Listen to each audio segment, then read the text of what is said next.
아멘. 우리 오늘 성경 말씀 빌립보서 1장 1절부터 6절까지의 말씀 함께 합독하도록 하겠습니다.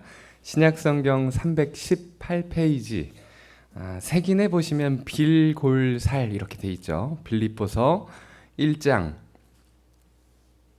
1절부터 6절까지의 말씀을 함께 합독하도록 하겠습니다.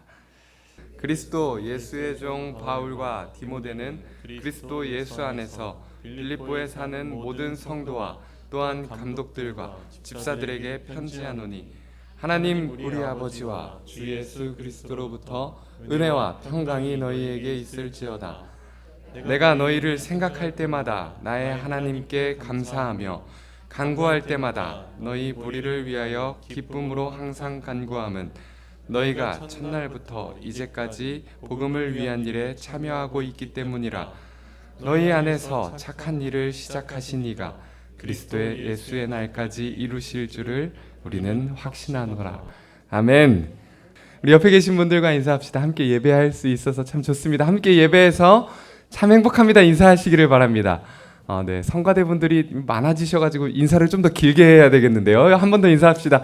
예배 같이 함께 예배해서 참 좋습니다. 인사하시기를 바랍니다. 네, 너무 좋습니다. 몇몇 분들은 보셨을 것 같은데 2주 정도 진행된 교회 2층 테라스 인테리어 공사가 마무리가 되었습니다. 너무 멋지게 바뀌어서 그 앞에서 맥심 커피 한 잔 타드셔도 아마 스타벅스 맛이 날 것 같습니다.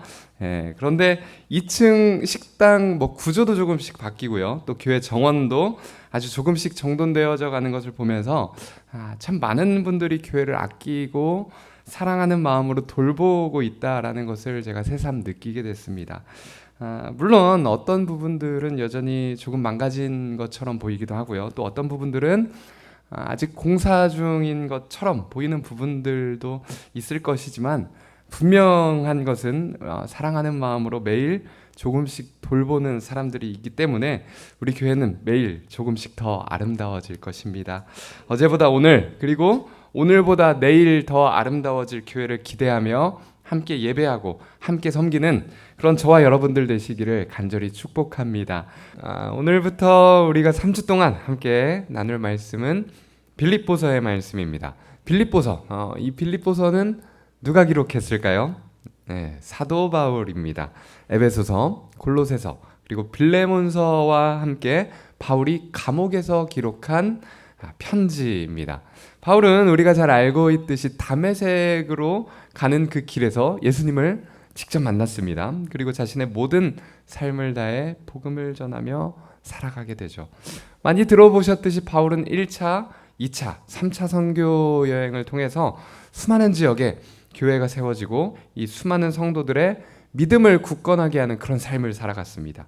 그 중에 오늘 본문의 편지를 통해 전달받고 있는 이 빌립보 교회는 바울의 2차 선교 여행 중에 빌립보라는 지역에 세워진 교회인데요. 교회를 세운 뒤에 이어지는 계속되는 선교로 오랜 기간 빌립보 교회를 떠나 있던 바울이 결국 감옥에 갇히게 됐다는 소식을 듣자 빌립보 교회는 바울을 돕고 보살피기 위해 에바브로디도를 파송합니다. 감옥에 갇힌 바울에게 필요한 것은 없는지 도와줄 것은 없는지 급하게 사람과 자원을 보내는 모습을 통해서 이 빌립보 교회 교인들이 바울을 향한 마음이 어땠는지 충분히 추측해 볼 수 있는 것 같습니다. 그리고 에바브로디도를 통해서 빌립보 교회의 소식을 들은 바울도 역시 가만히 있지 않죠. 오늘 그들을 위해 기도하며 권면의 내용을 담아 하나님의 말씀을 기록하게 됩니다. 주거니 받거니, 일방통행이 아닌 믿음의 교제는 쌍방통행인 것 같습니다. 믿음 안에 서로를 향한 마음이 늘 오간다라는 것은 너무 아름다운 일이죠. 우리가 지난 야유회 때 믿음의 교제에 대한 말씀을 나눴는데요. 참석하신 분들은 사도신경의 말씀 기억하십니까? 네, 성령을 믿사오며 거룩한 공예와 성도가 서로 교통하는 것과 성도가 서로 교통하는 것은 함께 교제하는 것이다 라고 말씀드렸습니다. 성부, 성자, 성령 하나님을 믿는 것만큼 중요하고 거룩한 교회를 세우는 것만큼 중요한 것이 바로 이 거룩한 교제, 성도의 교제인데요. 아름다운 믿음의 교제를 이어가는 빌립보 교회가 오늘 어떻게 세워졌는지 먼저 말씀을 읽어보도록 하겠습니다. 사도행전 16장의 말씀을 우리 먼저 읽어보도록 합시다. 사도행전 16장 12절부터 14절의 말씀입니다.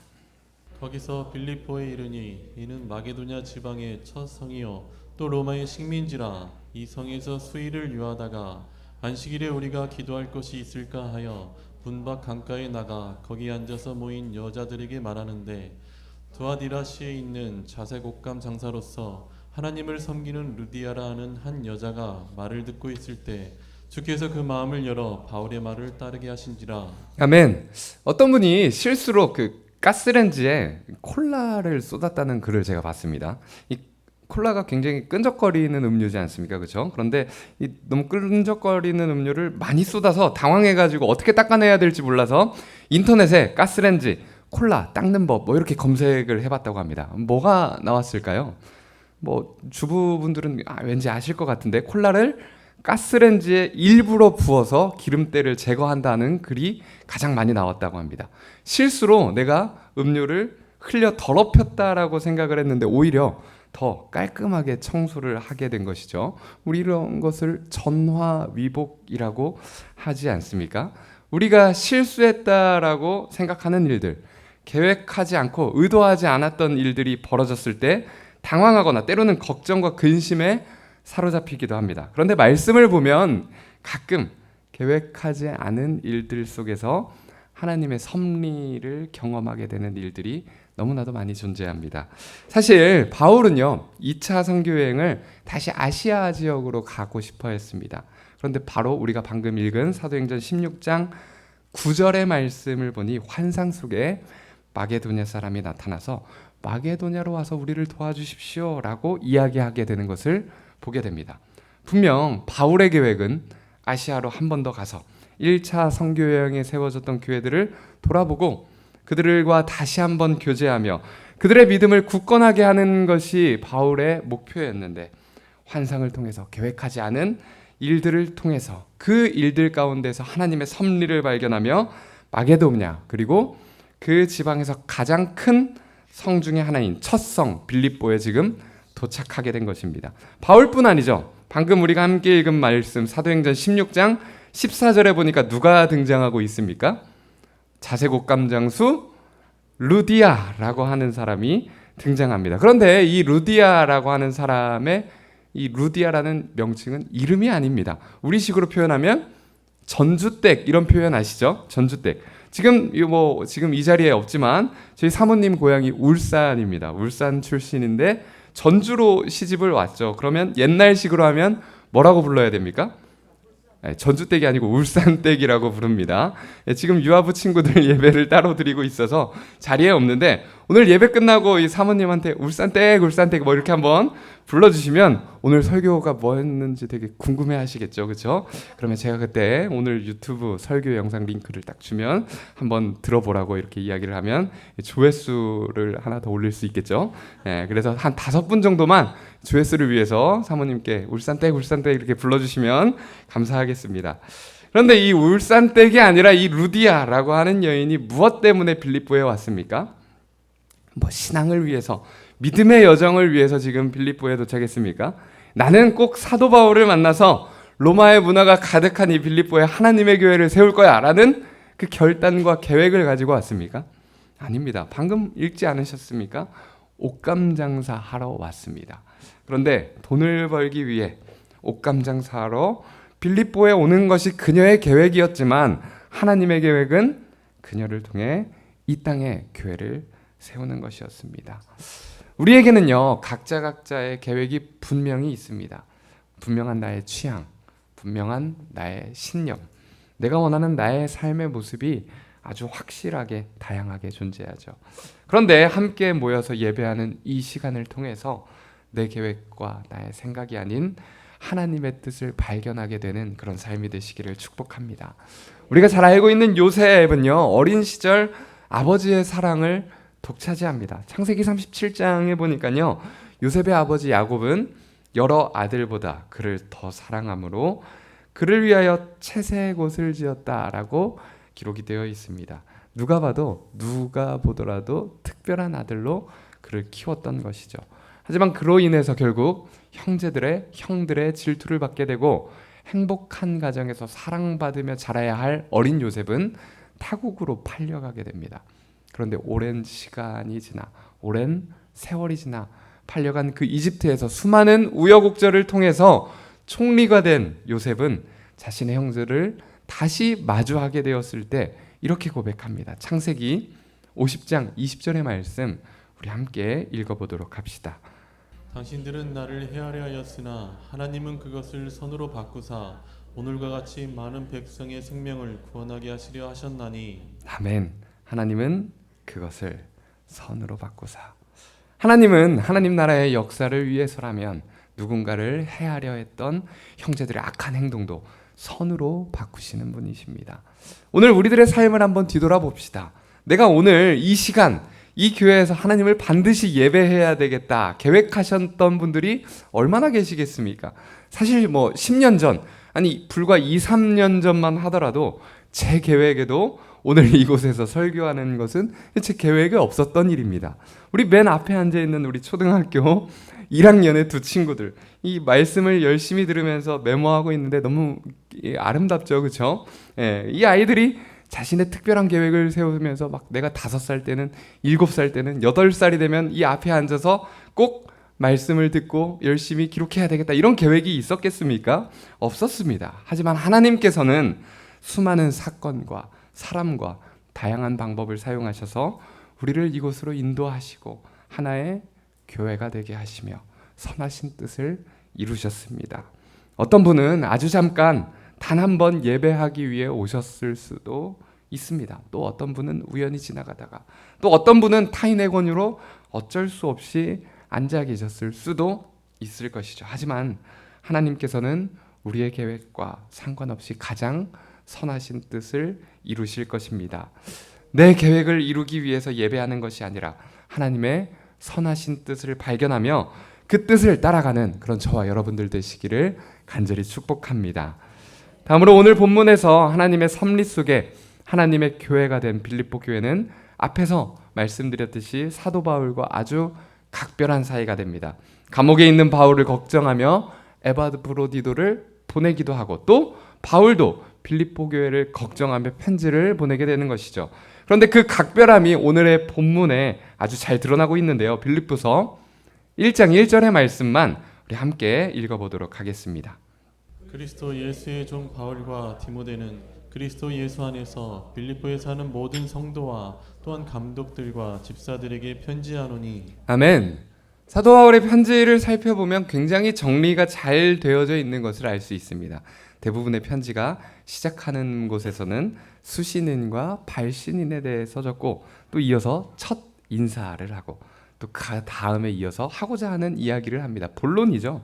그리고 마지막에는 끝인사까지도 잊지 않는 그런 구조를 대부분 동일하게 갖고 있습니다. 역시 배운 사람은 좀 다르다고 해야 하나요? 그런데 이 동일한 구조 속에서 아주 작은 차이를 통해서 자신이 하고자 하는 이야기들을 가끔 드러내곤 하는데, 오늘 함께 읽은 본문 1장 1절에도 그런 차이가 나타나고 있습니다. 본문 1절에 보니 빌립보 교회에 자신을 소개하며 뭐라고 이야기하고 있습니까? 어떻게 자신을 소개하죠? 그리스도 예수의 종 바울. 아주 간단합니다. 그런데 다른 바울의 편지들을 살펴보면 바울이 자기 자신을 소개할 때 이렇게 간단하게 소개하는 일은 아주 드물었습니다. 고린도 교회에 편지하고 있는 고린도 전서에서는 이렇게 자신을 소개하고 있는데요. 우리 고린도 전서 1장 1절은 한번 찾아서 읽어보도록 할까요? 하나님의 뜻을 따라 그리스도 예수의 사도로 부르심을 받은 바울과. 아멘. 바로 이어서 고린도후서 1장 1절도 앞에 자막을 보고 우리 함께 읽어봅시다. 하나님의 뜻으로 말미암아 그리스도 예수의 사도된 바울과 형제 디모데는 그린도에 있는 하나님의 교회와. 아멘. 어떤 단어가 눈에 띄십니까? 오늘 본문인 빌립보서 1장 1절과 동일하게 모두 자기 자신을 소개하는 표현으로 편지를 시작하고 있지만 아주 조금 다른 단어가 눈에 띄는데 바로 사도라는 단어입니다. 찾은 김에 에베소서 1장 1절도 한번 읽어볼까요? 하나님의 뜻으로 말미암아 그리스도 예수의 사도된 바울은, 골로새서 1장 1절도 마찬가지입니다. 하나님의 뜻으로 말미암아 그리스도 예수의 사도된 바울은, 디모데전서, 디모데후서에서도 동일하게 하나님의 뜻으로 예수 그리스도의 사도된 바울은 이라고 자신을 소개하고 있습니다. 왜 바울은 모든 서신에서 자신을 소개하며 하나님의 뜻으로 사도된 바울이라고 자신을 소개하고 있을까요? 그것은 바로 사도라는 단어의 특징 때문입니다. 헬라어로 아포스톨로스라고 기록된 이 사도라는 단어는요, 보냄을 받은 자라는 뜻을 가지고 있습니다. 보냄을 받은 자. 보냄을 받은 자라고 한다면 보낸 사람이 있어야 되겠죠. 그렇죠? 그렇다면 성경에서 이야기하고 있는 사도는 누가 보낸 사람입니까? 네, 예수님께서 보내신 그런 사람들입니다. 예수님의 12명의 제자 중 가룟 유다를 대신해 세워진 마티아를 포함해 12명의 사도를 일반적으로 지칭합니다. 그런데 그 안에 바울이 포함되어 있습니까? 포함되어 있지 않습니다. 물론 바울도 처음 말씀드렸듯이 다메섹으로 가는 그 길에서 예수님을 만났습니다. 그리고 직접 만난 그 예수님을 통해 복음을 전하는 사도가 된 것이죠.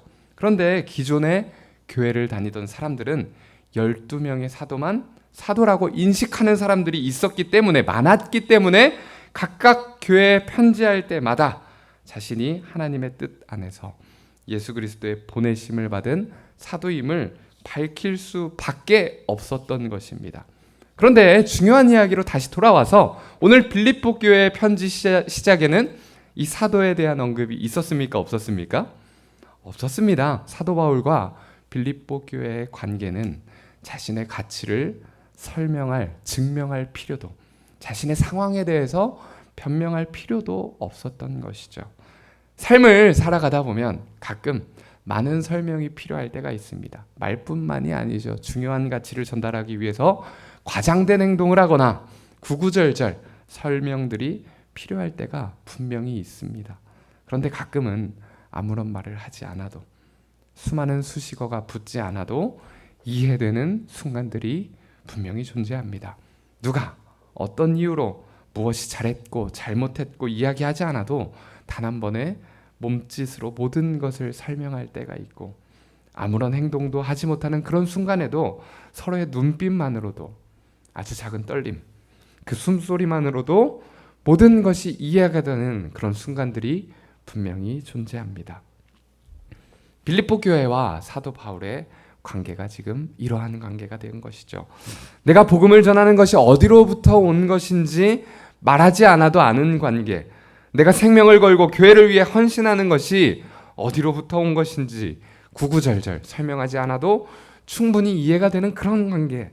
그렇기 때문에 바울이 오늘 빌립보 교회를 향해서 편지를 기록할 때 자신이 사도임을 굳이 설명할 필요가 없는 것입니다.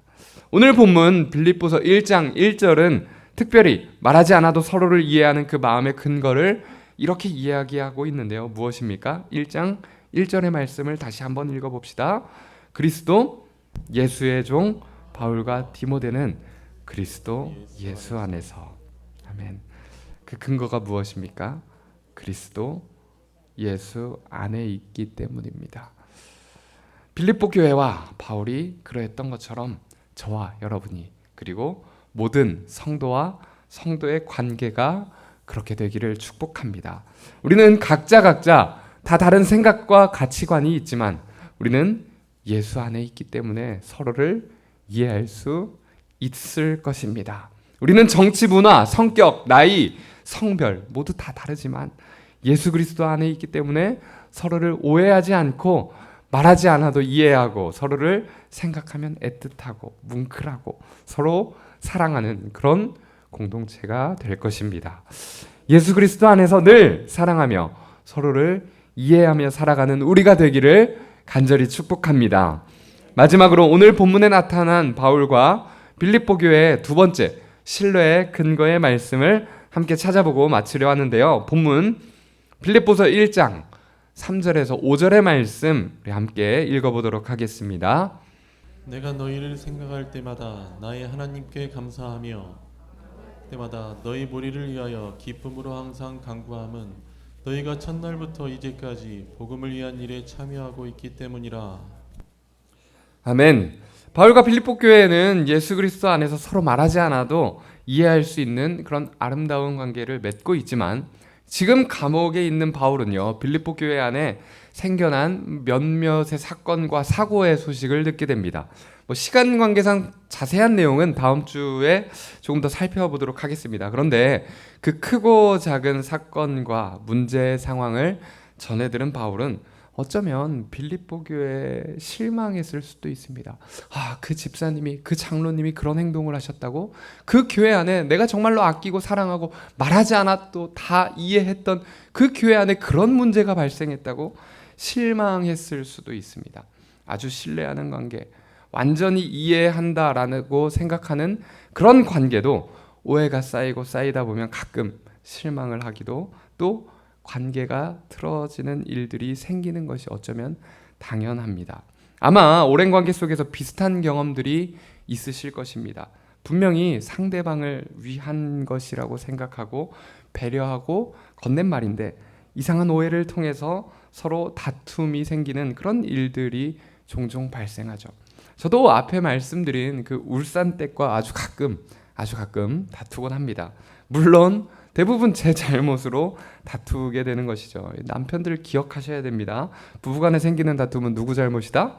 남편 잘못이다. 어려운 거 아닙니다. 그냥 단순히 암기하시면 됩니다. 그냥 다툼이 생기면 누구 잘못이다? 남편 잘못이다. 이렇게 혹시 이 설교를 꼭 들어야 하는 남편분들이 있다면 꼭 유튜브 링크를 보내주시기 바랍니다. 부부 싸움이 생기면 남편 잘못입니다. 저도 사람이기 때문에 몸이 피곤하거나 많이 바쁜 일정으로 정신이 없을 때는 나를 걱정해서 해주는 그런 작은 말들도 이상하게 불평으로 들릴 때가 있습니다. 지금 내 일만으로도 힘에 겨운데 옆에서 불평한다라고 생각하게 되면 저 역시 좋게 말이 나오지 않게 되는 것이죠.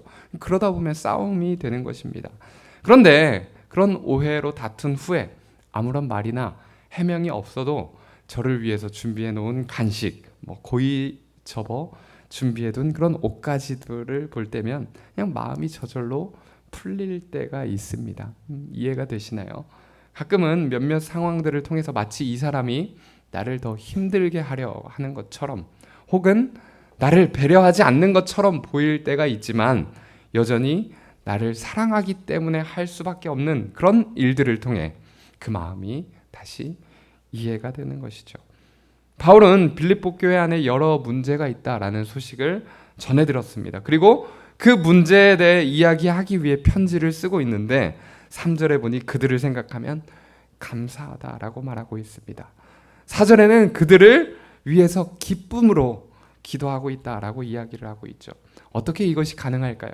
나는 너희들이 잘할 것이라 믿었는데 실망이다. 어떻게 그럴 수 있느냐? 원망해야 하는 것 아니겠습니까? 그런데 그런 이유가 아주 분명하게 5절에 나오고 있었죠. 우리 빌립보서 1장 5절의 말씀 다시 한번 읽어봅시다. 너희가 첫날부터 이제까지 복음을 위한 일에 참여하고 있기 때문이라. 아멘. 사실 사랑하며 살아가는 일은 참 어렵습니다. 남편이 무조건 잘못했다라고 아무리 외워도 잘 적용이 되지 않습니다. 예수 그리스도 안에 교회는 한 몸이다라고 아무리 말씀을 들어도 여전히 내 일이 중요하고 여전히 내 생각과 내 가치관이 더 중요한 순간들이 너무나도 많이 있습니다. 그런데 이러한 상황 속에서 우리가 여전히 사랑하고 있음을 증명할 수 있는 방법이 무엇입니까? 각자 다른 소리를 내는 것 같지만 여전히 예수 그리스도 안에 있음을 증명할 수 있는 방법은 복음을 위한 일에 참여하는 것입니다. 왜냐하면 복음을 전하는 것은 우리 힘으로 할 수 있는 일이 아니기 때문입니다. 우리가 교회가 되어 살아가는 것, 하나님을 사랑하고 이웃을 사랑하고 교회를 사랑하고 그 성도들의 믿음을 굳건하게 하고 교회를 돌보는 이 수많은 일들은 우리의 힘과 우리의 능력으로 할 수 있는 일들이 아니기 때문입니다. 우리 사도행전 1장 8절의 말씀 함께 읽어보도록 합시다. 오직 성령이 너희에게 임하시면 너희가 권능을 받고 예루살렘과 온 유대와 사마리아와 땅끝까지 이르러 내 증인이 되리라 하시니라. 아멘. 성령의 권능으로 우리와 함께 하시는 하나님의 능력으로 복음을 전하는 삶을 사시기를 축복합니다. 복음을 전하고 이웃과 교회를 돌보며 살아갈 때 우리가 예수 그리스도 안에, 말씀 안에 머물러 있다는 것이 확증될 것이고, 그렇게 하나님의 섭리 안에 살아갈 때 하나님께서도 반드시 우리의 삶을 돌보시고 인도하실 것입니다. 앞에서 말씀드렸듯이 우리가 다음 주부터 조금 더 자세히 살펴보겠지만, 빌립보 교회는 지금 사실 여러 가지 문제들이 발생하고 있습니다. 하지만 성령의 임재를 통해서 복음에 참여하며 그리스도 예수 안에 머물러 있는 그들은 반드시 그 문제를 해결할 것입니다. 그렇기 때문에 바울은 감사할 수밖에 없는 것이죠. 우리가 오늘 우리의 삶이 고난 가운데 있는 것 같아 보일지라도 우리가 예배하며 복음을 전하는 삶을 살고 있다면 그 고난은 반드시 연단이 될 것입니다. 오늘 우리의 삶이 실패한 것처럼 보인다 할지라도 우리가 예수 그리스도 안에 머물러 있다면 그 실패는 하나님의 선하신 뜻이 드러나게 되는 도구가 될 것입니다. 우리가 처음 인사할 때 했던 이야기를 기억하십니까? 교회를 사랑하는 마음으로 돌보는 성도들이 있는 한 우리 교회는 반드시 더 아름다워질 것입니다. 예수 그리스도 안에 몸된 교회인 성도 여러분, 오늘 우리들의 삶이 어떤 모습이든 우리를 사랑하는 분 안에 머물러 있다면 우리는 반드시 더 아름다워질 것입니다. 어제보다 오늘, 오늘보다 더 내일 아름다워질 교회인 여러분들의 삶을 기대하시기를 축복합니다. 마지막으로 빌립보서 1장 6절의 말씀 함께 읽고 마치도록 하겠습니다. 너희 안에서 착한 일을 시작하신 이가 그리스도 예수의 날까지 이루실 줄을 우리는 확신하노라. 아멘. 하나님 감사합니다. 오늘도 우리를 하나님의 말씀으로 인도하시니 감사를 드립니다. 때로는 우리가 내 생각과 나의 계획으로 우리의 삶을 이끌어간다 생각하지만 예배를 통해 그 계획 너머에 있는 하나님의 인도하심을 발견하게 하여 주시옵소서. 나의 생각과 계획을 지나 그 끝에 있는 하나님의 섭리를 바라보게 하시며 그 인도하심을 따라가는 성도들이 되도록 축복하여 주시옵소서. 각자 다른 생각과 각자 다른 가치관을 갖고 살아가지만 그 인도하심 안에서 예수 그리스도 안에서 하나가 되며 복음을 전하는 교회, 서로의 믿음을 굳건하게 하는 교회, 하나님께서 돌보시는 그런 교회가 되어서 매일매일 조금씩 더 아름다워지는 한 사람 한 사람 교회가 될 수 있도록 축복하여 주시옵소서. 이 모든 말씀 오늘도 살아계시며 우리와 함께 하시는 예수 그리스도의 이름으로 기도합니다. 아멘.